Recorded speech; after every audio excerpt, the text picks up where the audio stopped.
Welcome to the Learning Pines YouTube. We hope this video helps. You start inside Chrome, open the browser and go directly to the three-dot menu, then Settings and Languages. You do this now because language controls live there and affect search suggestions, spell check, and UI.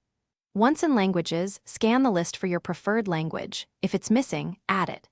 Make sure you're signed into Chrome so changes can sync. Doing that now saves time later. This gets you to the precise controls for changing how Chrome handles search and content language. Once added, prioritize the new language by moving it to the top of the list. Chrome uses that order for spell check, suggestions, and some search behaviors. Click the three-dot menu beside the language and choose Move to Top, and if you want Chrome's UI in that language, enable Display Chrome in this language and relaunch when prompted.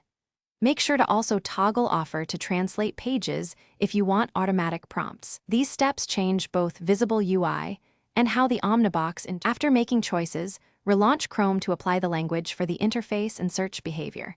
Then type a query in the Omnibox to verify suggestions match the new language.